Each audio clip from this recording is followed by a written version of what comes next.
પરેશભાઈ, ખૂબ મોટો ડાઉનફોલ આજે બજારમાં આવ્યો છે. શું કારણ છે એનું ખાસ, અને હવે ક્યાં સુધીમાં આ રિકવર થઈ શકે છે? હા, ખાસ કારણમાં તો આ ટેરિફને લઈને જે વોર ચાલી રહી છે વિશ્વભરમાં, અમેરિકન પ્રેસિડેન્ટ દ્વારા જે ટેરિફના નવા દરો જાહેર કરવામાં આવ્યા છે, 180થી વધુ દેશો ઉપર ટેરિફ લગાવવામાં આવ્યો છે, જેને લઈને જે ટેરિફ વોર લઈને ચાલે છે એના હિસાબે આર્થિક આંધાધૂંધી જોવા મળી રહી છે. વિશ્વભરના શેર બજારોમાં કડાકા બોલી ગયા છે. એમાં અમેરિકાનું શેર બજાર પણ બાદ નથી.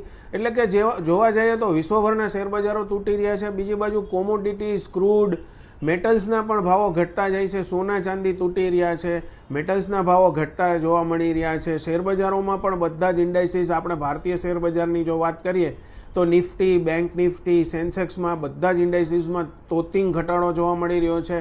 એડવાન્સ ડિક્લાઇન રેશિયોની વાત કરીએ તો 90%, 95% શેરો તૂટી ગયા છે.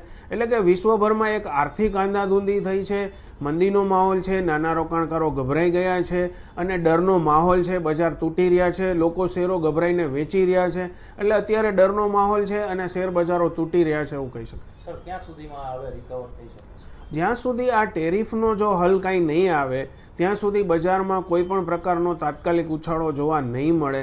કેમ કે ટેરિફને લઈને એક આર્થિક વોર છે, જે પહેલાં લડાઈઓ લડાતી હતી મિસાઇલ દ્વારા ને એવી રીતે લડાતી હતી. હવેની લડાઈઓ બધી ટ્રેડ વોર છે, એ આર્થિક લડાઈઓ હશે. કયા દેશની કેટલી તાકાત છે આર્થિક વોરમાં જ આપણને ખબર પડશે. પરંતુ અત્યારે જે માહોલ છે, જે આર્થિક માહોલ છે, શેરબજારનો માહોલ છે, એટલો બધો ડરનો માહોલ છે કે તાત્કાલિકપણે એમાં સુધારો આવે અને એપ્રિલના એન્ડ સુધીમાં કોઈ ફેરફારો આવે, જ્યાં સુધી આવા કોઈ પણ સમાધાનના પણ નિર્ણયો ન આવે ત્યાં સુધી એવું લાગે છે કે શેર બજારમાં આવો જ માહોલ જોવા મળશે, મંદીનો માહોલ જોવા મળશે.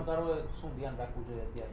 આ રોકાણકારોએ, નાના રોકાણકારોને મારી ખાસ એવી સલાહ છે કે અત્યારે ઘટતા બજારે લલચાઈને શેર લેવા નહીં અને ગભરાઈને જૂના શેરો વેચવા નહીં.